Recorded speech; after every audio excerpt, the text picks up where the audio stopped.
नमस्कार दोस्तों, मैं योग शिक्षक चांद बाबू आपका स्वागत करता हूं आपके अपने इंडियन योगा यूट्यूब चैनल पर। दोस्तों, मैं आज आपको बताने जा रहा हूं इस योगा बेल्ट का आप किस तरीके से एडवांस आसन में और स्ट्रेचिंग में यूज कर सकते हैं। तो आइए शुरू करते हैं। इस योगा बेल्ट का आप शोल्डर स्ट्रेचिंग में काफ़ी अच्छे से इस्तेमाल कर सकते हैं।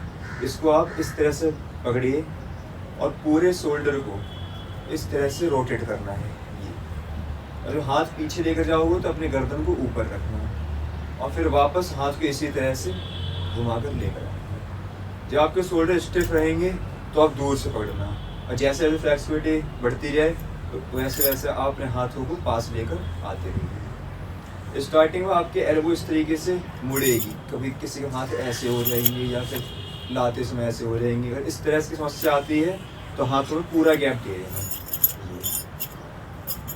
फिर आपकी एल्बो बिल्कुल बेंड नहीं होगी। जब आपको लगे फ्लेक्सिबिलिटी बढ़ गई फिर अपने हाथ को इस तरीके से पास लेकर आना और फिर हाथ को पूरा स्ट्रेच करना, ये ठीक है, बिना एल्बो को बेंड करे हुए। ये हुआ हमारा पहला तरीका। दूसरे में क्या करना है, आपको शोल्डर स्ट्रेच की जब गोमुखासन आसन लगाते हैं उसमें अपने हाथों को इस तरह से पकड़ना होता है, ये इस तरह से। तो कुछ लोग ऐसे होते हैं जिनका हाथ पहुंच नहीं पाता है, तो उसे फिर इस योगा बेल्ट का इस्तेमाल करना चाहिए। इसका यूज करिए। इसको ऊपर से पकड़ लें इस तरह से और फिर नीचे वाले हिस्से को पकड़े बेल्ट के, ये ठीक है। ये इस तरह से पकड़ना है ये, और धीरे धीरे हाथ को पास लेके जाते रहेंगे, पास लेकर जाते रहेंगे, ठीक है। ये पास लेकर जाते रहिए, पास लेकर जाते रहिए। जितना आप पास लेकर जा सकते हो उतना पास लेकर जाएंगे। और जब आपको लगे इससे नीचे नहीं जा पा रहा हूँ फिर आपको होल्ड करना है 15 से 20 सेकंड तक। इससे आपका सर्वाइकल पेन दूर होगा, शोल्डर पेन दूर होगा, शोल्डर की फ्लेक्सिबिलिटी बढ़ेगी। लगे और नीचे जा सकता हूँ तो थोड़ा थोड़ा और नीचे लेकर जाना। ये धीरे धीरे आप देखेंगे कि आपकी फ्लेक्सिबिलिटी में इम्प्रूव हो रहा है, तो अपने हाथों को और पास लेकर जा सकते हैं। इसी तरीके से आप दूसरे हाथ से भी कर लेना।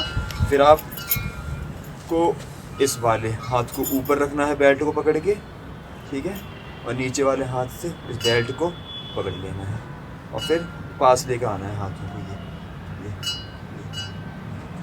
इस तरह से।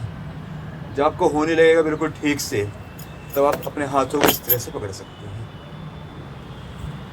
ये हुआ दूसरा शोल्डर स्ट्रेचिंग के लिए। तीसरा आप इसका यूज कर सकते हैं, जो मूर्धासन लगाते हैं उसमें हमें क्या करना होता है, इस तरह से हाथों को पीछे की तरफ से पकड़ना होता है, पैरों में गैप देकर सांस लेनी होती है और सांस छोड़ते हुए अपने सिर को जमीन की तरफ खर्च करना होता है। ये जिसके शोल्डर स्टिफ रहते हैं उसके हाथ ज़्यादा आगे नहीं आ पाते हैं, तो अपने हाथ को आगे लाने के लिए अब योगा बेल्ट का इस्तेमाल करें। इस तरह से पकड़ लें, ठीक है, पीछे की तरफ से इसको ऐसे पकड़ना है, ऐसे ये ठीक है। हाथों डायरेक्शन पीछे की तरफ है, पीछे की तरफ, ये देखिए इस तरह से, ये पीछे की तरफ मेरे हथेलियों डायरेक्शन, पाम्स को पैरों में गया। सांस लेनी है और सांस छोड़ते हुए ये आगे बढ़िए धीरे धीरे, ठीक है, और हाथ को आगे लाने की कोशिश करिए,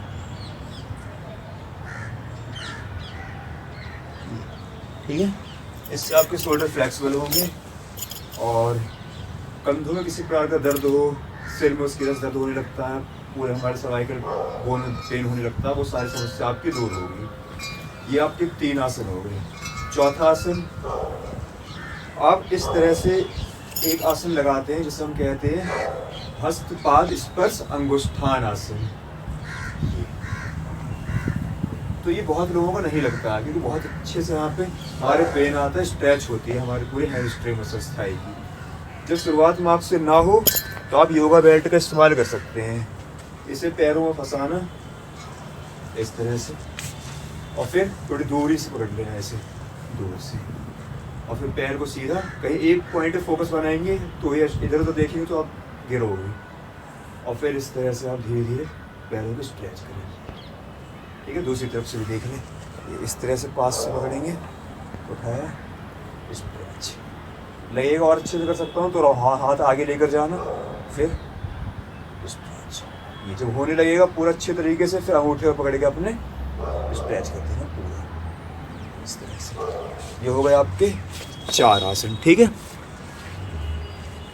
5वां आसन आपको बता रहे तो नौकासन। नौकासन बहुत से लोगों से नहीं लगता है। हो गई। अब मैं आपको बताना चाह रहा हूँ नौकासन। जब बोट पोज लगाते हैं तो जिसका वेट ज़्यादा होता है या फिर जो नए स्टूडेंट होते हैं वो इस तरह से नौकासन नहीं लगा पाते। बोट पोज लगाने में प्रॉब्लम होती है, बैलेंस नहीं बनता है। तो जो बैलेंस ना बने तो उसके लिए स्टार्टिंग में आपको इस योगा बेल्ट का यूज करना है और इस तरह से होल्ड करिए। धीरे धीरे आपको लगेगा आपके अंदर स्टेमिना आने लगा, धीरे धीरे इसको लोड छोड़ना है और फिर धीरे धीरे अपने इसको हाथों को हटा लेना है। कुछ दिनों बाद हटाना है। स्टार्टिंग में आप कम से कम 10 से 12 दिनों तक योगा बेल्ट का इस्तेमाल करें। जब होने लगे तो इसके हैबिट को छोड़ देना है, वरना हैबिट पड़ जाएगी, फिर आप हमेशा इसी का इस्तेमाल करोगे। एक आसन है लेट कर जो हम करते हैं, ठीक है। जब लेट गए हम, जब दोनों पैर को हम एक साथ ऊपर उठाते हैं, ये हमारा उत्तान पादासन। उत्तान पादासन बहुत से लोगों को ये 90 डिग्री नहीं हो पाता, वो इतने पे ही इससे ऊपर नहीं आ पाते। तो उसके लिए भी आप योगा बेल्ट का इस्तेमाल कर सकते हैं। इस तरह से बेल्ट को पकड़ना है और स्ट्रेच करना है पीछे की तरफ से और फिर यहाँ पर होल्ड करना है, ठीक है। इससे नाभि से जो नीचे पेट लटकने लगता है वो समस्या दूर होती है, कोर मजबूत होता है, नी में स्ट्रेचिंग होती है। और इसी में एक आसन होता है एक पादोत्तान आसन। इसमें आपको एक पैर से स्ट्रेच करना होता है, ये ठीक है। बिना बेल्ट के आप करोगे तो बहुत परेशानी होगी, होता नहीं है बहुत से लोगों से। ये स्ट्रेच करना होता है इस तरह से, ठीक है। नहीं होगा तो कोई बात नहीं, आप इस योगा बेल्ट का इस्तेमाल करके इस आसन को लगाएं, स्ट्रेच बहुत अच्छा आएगा और बहुत अच्छी स्ट्रेचिंग आएगी। तो ये आसन हुए जिन्हें आप इस योगा बेल्ट का इस्तेमाल करके कर सकते हैं। और भी कई सारे आसनों में इसका इस्तेमाल किया जा सकता है, जैसे एडवांस आसन होते हैं, राजकपोत आसन, धनुरासन। इन सब की वीडियो में नेक्स्ट पार्ट में बनाऊँगा। अभी के लिए मिलते हैं नेक्स्ट वीडियो में। धन्यवाद। अगर वीडियो अच्छी लगी हो तो आप लाइक करें।